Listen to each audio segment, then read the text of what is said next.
Okay, another numerical example. इसमें हम ले लेते हैं स्क्वायर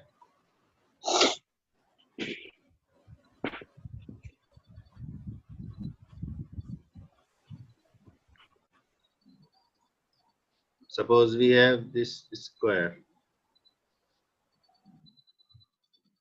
और इस स्क्वायर के कॉर्नर्स पर हमने चार्ज पार्टिकल रख दिया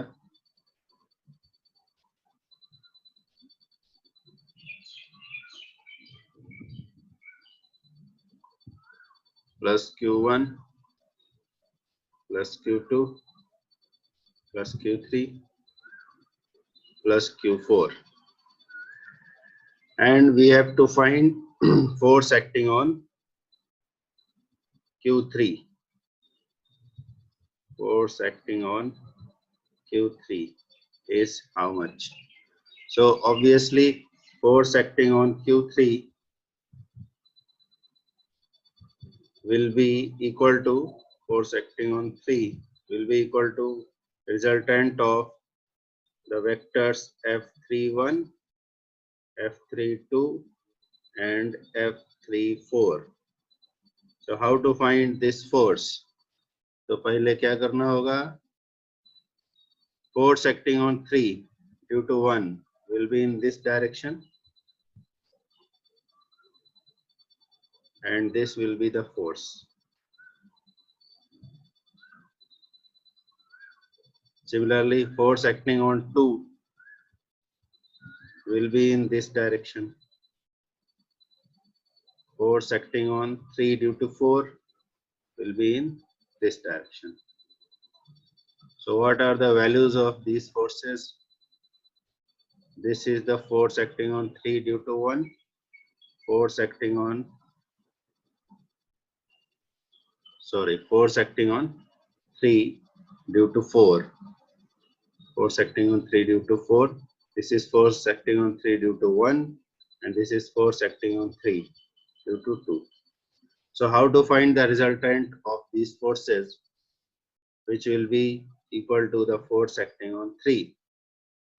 So एक जो तरीका था कल हम लोगों ने सीखा था उस तरह से कर सकते हैं कि दो दो फोर्सेस का रिजल्टेंट निकाल लो फिर इनका जो रिजल्टेंट आएगा उसका f डैश का f31 के साथ रिजल्टेंट निकाल लो that will be the final force.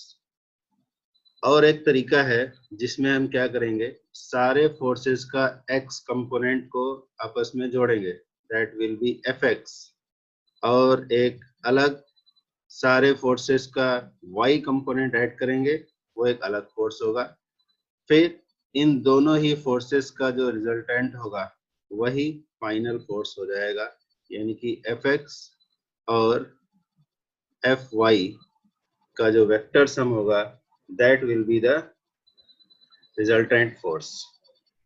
Okay, is it clear? तो fx और fy की वैल्यू कैसे निकाली जाए? fx का मतलब है resultant of x component of all the forces, resultant of x component of all the forces. Similarly, Fy is the resultant of y component of all the forces. So how to find Fx and Fy? How to find Fx and Fy? Suppose this is our x direction and this is our y direction. So we have to find the forces which are in x direction, x, and we will add all the forces which are in y direction. So in x direction, which forces we have, and in y direction, which forces we have, we will take component of all those forces. So how to find the components? To find the components, you have to know the angle which the forces make with the directions x and y. So how to find the directions? Here you see this angle and this angle. So since this is a square, this angle will be 90 degree. So here this angle will be 45 degree and this angle will also be 45 degree. So in x direction, magnitude of forces are F34, F34, F34 force पूरा का पूरा x direction में, तो F34 plus F31 का x component, F31 cos 45, okay, F31 cos 45, और कोई भी force x direction में नहीं है। सिमिलरली Fy में कौन कौन आएगा? F32 का पूरा फोर्स आ जाएगा और F31 का साइन कंपोनेंट इधर आ जाएगा, as you can see in the diagram. और क्योंकि ये y डायरेक्शन में आ रहा है तो इसलिए इसका साइन कंपोनेंट इधर आ जाएगा, as you can see in the diagram. Diagram में तुम लोगों को दिखाते हैं।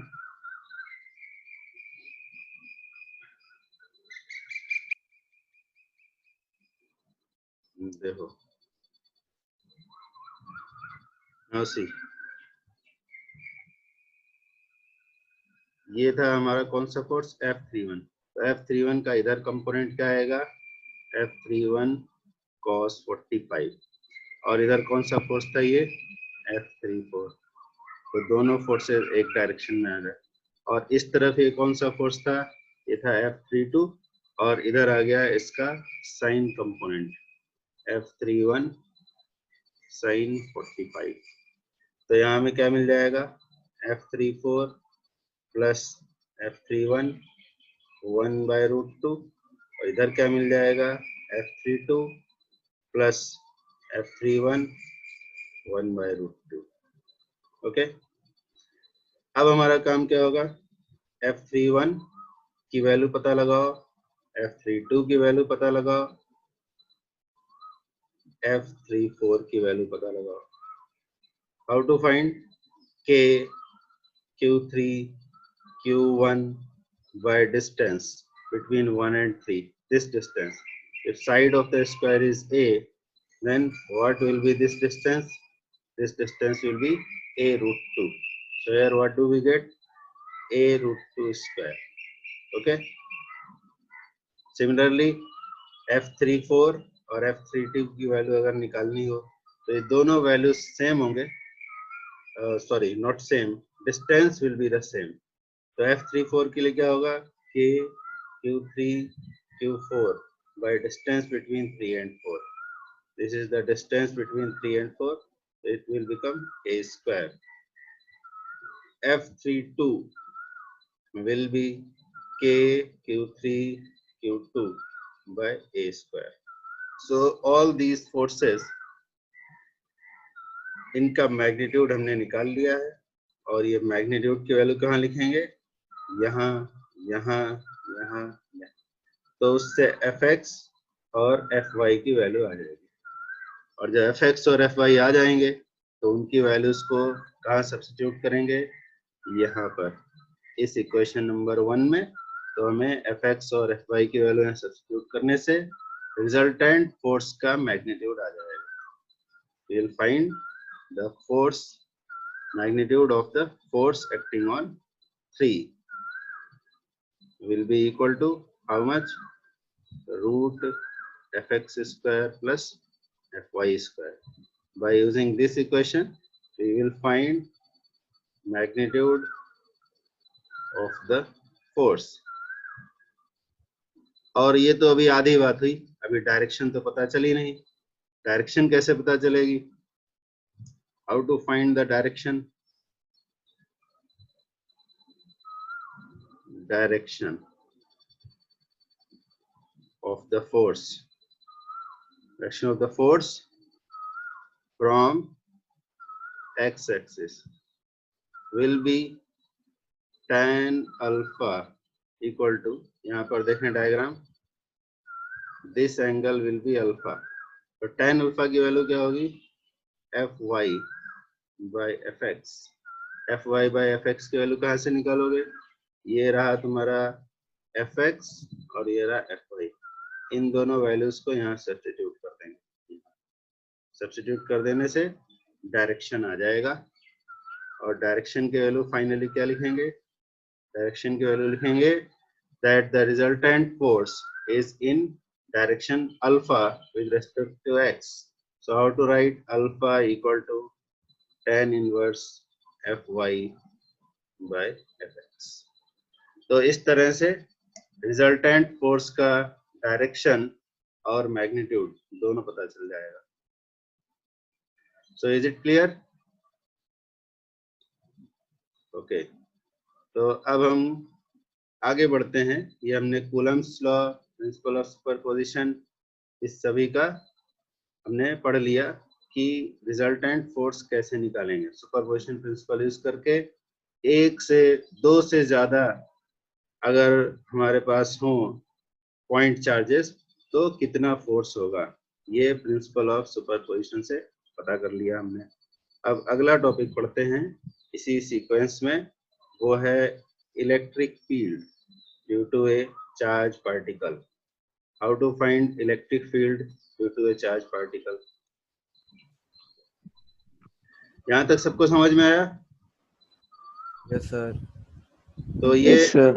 हाँ, ये हमने कूलम्स लॉ पढ़ा और प्रिंसिपल ऑफ सुपरपोजिशन के हेल्प से अगर दो से ज्यादा चार्ज पार्टिकल्स हो तो फोर्स कैसे कैलकुलेट होगा, उसका डायरेक्शन कैसे निकालेंगे, ये हमने पता कर लिया। अब अगला टॉपिक है हमारा electric field due to a charge body. तो पहले हम एक पॉइंट चार्ज के लिए ही पढ़ेंगे, बाद में डिस्ट्रीब्यूटेड चार्ज के लिए।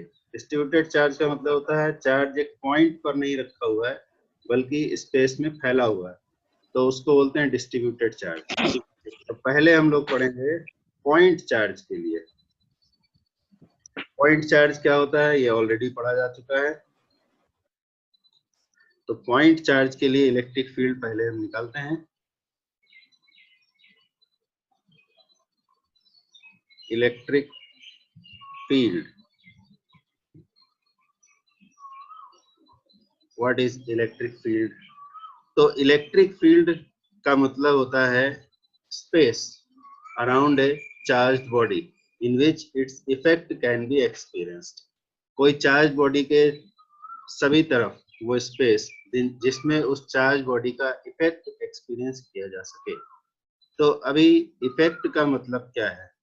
Effect of A charged body, what does it mean? What does it mean? इसका मतलब क्या हुआ? तो इफेक्ट ऑफ चार्ज बॉडी का मतलब हुआ कि अगर किसी बॉडी को हमने चार्ज किया है, मान लो यहाँ पर एक बॉडी रखा है और इस पर चार्ज है, इस पर है चार्ज, तो इसका इफेक्ट क्या होगा? ये हम लोग पहले भी पढ़ चुके हैं कि चार्ज बॉडी है या नहीं है, ये कैसे मालूम चलेगा? कैसे मालूम चलता है बॉडी चार्ज है कि नहीं है?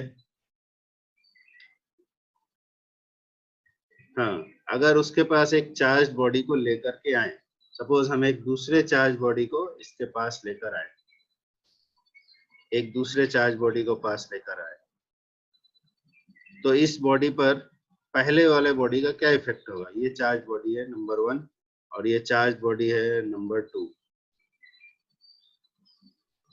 ये हमने यहाँ पर दूसरा चार्ज बॉडी रखा है, इस पर भी चार्ज है, ये नंबर 2। तो इसमें जिस चार्ज बॉडी का हम लोग फील्ड पता लगाने की कोशिश कर रहे हैं उसको बोलेंगे सोर्स चार्ज, इसको कहेंगे क्या? Source charge. और जिस बॉडी की हेल्प से इफेक्ट को हम डिटेक्ट करना चाहते हैं उसको बोलेंगे टेस्ट चार्ज। तो कन्वेंशनली इसको हम कह देते हैं प्लस कैपिटल Q और इसको कह देते हैं प्लस Q0, टेस्ट चार्ज को। तो टेस्ट चार्ज का काम क्या है? सोर्स चार्ज का फील्ड का पता लगाना। फील्ड मतलब वो रीजन जिसमें सोर्स चार्ज का इफेक्ट होगा। इफेक्ट क्या होता है? किसी भी चार्ज बॉडी का इफेक्ट क्या होता है? बॉडी चार्ज होगी तो उसका इफेक्ट क्या होगा? What is the effect of A charge body?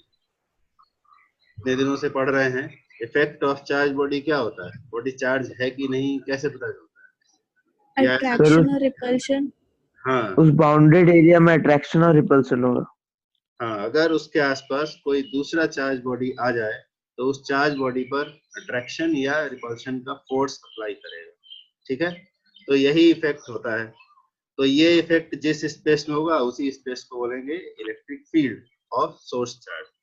तो टेस्ट चार्ज यहाँ आ गया। अब टेस्ट चार्ज पर अट्रैक्शन या रिपल्शन का फोर्स लगेगा according to nature of charge on the source charge. अब यहाँ एक इंपॉर्टेंट बात याद रखो कि सोर्स चार्ज पर कैसा भी चार्ज हो सकता है, पॉजिटिव भी हो सकता है, नेगेटिव भी हो सकता है, but as per definition test charge is always positive until specified। अगर कहा ना जाए कि टेस्ट चार्ज पर नेगेटिव चार्ज है तब तक हम लोग यही मानकर चलेंगे कि टेस्ट चार्ज पर हमेशा ही पॉजिटिव चार्ज होगा। Am I clear?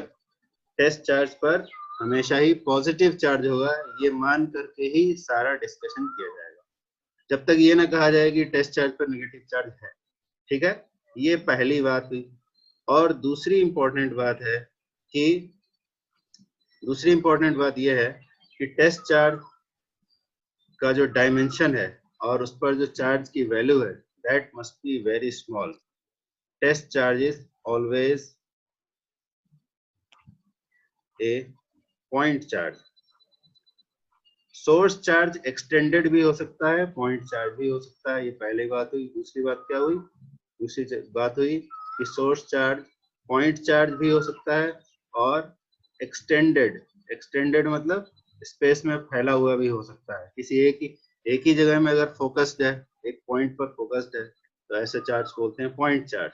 और अगर फैला हुआ है स्पेस में जैसे किसी स्फेरिकल बॉडी के सरफेस पर तो उसको एक्सटेंडेड चार्ज बोलेंगे। ठीक है, तो सोर्स चार्ज पॉइंट चार्ज भी हो सकता है, एक्सटेंडेड चार्ज भी हो सकता है, but test charge is always a point charge. ये इसका पहला पॉइंट था और ये दूसरा पॉइंट हो गया, ऑलवेज ए पॉइंट चार्ज। और तीसरी बात, टेस्ट चार्ज इज क्या बोल रहे थे? डायमेंशन। यस, टेस्ट चार्ज का डायमेंशन हमेशा ही बहुत छोटा होता है, स्मॉल डायमेंशंस। स्मॉल भी कितना? इनफाइनाइटली स्मॉल, बहुत ही छोटा, इनफाइनाइटली स्मॉल डायमेंशंस। ठीक है, तो ये प्रॉपर्टीज हुए टेस्ट चार्ज के और सोर्स चार्ज के। इनमें सबसे इंपॉर्टेंट बात तुम याद रखना कि test charge is always positive until specified. जब तक ये ना कहा जाए कि टेस्ट चार्ज नेगेटिव है तब तक हम उसे पॉजिटिव ही लेंगे। ओके, तो अब चलो आगे बढ़ते हैं, इसी बात को आगे बढ़ाया जाए। तो सोर्स चार्ज है मान लो हमारा यहाँ पर पॉजिटिव, सोर्स चार्ज नेगेटिव भी हो सकता है। सोर्स चार्ज फिलहाल हमने मान लिया कि पॉजिटिव है और इसके पास में हमें टेस्ट चार्ज को लाए। और टेस्ट चार्ज में अगर हमने कहा नहीं कि ये पॉजिटिव है कि नेगेटिव है तो ये अंडरस्टूड होगा कि वो पॉजिटिव ही है। तो हमने टेस्ट चार्ज को यहाँ पर रखा सोर्स चार्ज के बगल में। सोर्स चार्ज हमारा सपोज यहाँ रखा हुआ है O पॉइंट पर और टेस्ट चार्ज यहाँ रखा है A पॉइंट पर। ये distance of test charge from source charge है मान लो R। तो अब टेस्ट चार्ज सोर्स चार्ज के स्पेस में आ गया, ये हमारा सोर्स चार्ज के सराउंडिंग स्पेस है। इसमें अगर टेस्ट चार्ज यहाँ पर आ गया तो इस पर सोर्स चार्ज का इफेक्ट होगा और वो इफेक्ट क्या होगा? वो इफेक्ट होगा कि टेस्ट चार्ज पर एक रिपल्सिव फोर्स लगेगा। ठीक है, और उस फोर्स की वैल्यू क्या होगी? K Q1, यहाँ Q1 है सोर्स चार्ज का चार्ज, Q2 है टेस्ट चार्ज का charge, divided by R square, इतना फोर्स लगेगा। ठीक है, तो फील्ड के मतलब क्या होते हैं, फोर्स से इसका क्या रिलेशन है? तो डेफिनेशन के according electric field strength, actually पूरा टर्म है इलेक्ट्रिक फील्ड स्ट्रेंथ, यानी इलेक्ट्रिक फील्ड जो है सोर्स चार्ज का, उसका स्ट्रेंथ कितना है, how to find the strength of electric field.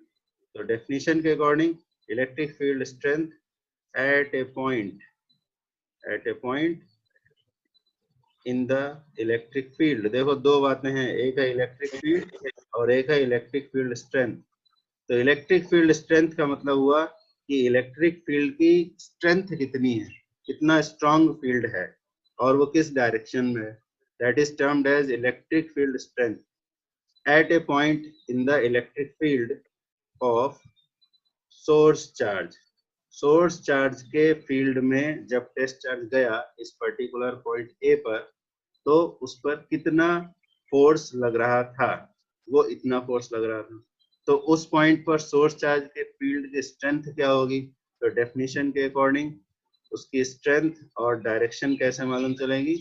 तो ये है उसका numerical definition, E equal to force acting on unit test charge, यानी कि जो फोर्स एक्ट कर रहा है वो अगर टेस्ट चार्ज की वैल्यू यूनिट होती माने अगर कूलम में चार्ज मेजर किया है तो 1 कूलम चार्ज अगर होता तो कितना फोर्स एक्ट करता।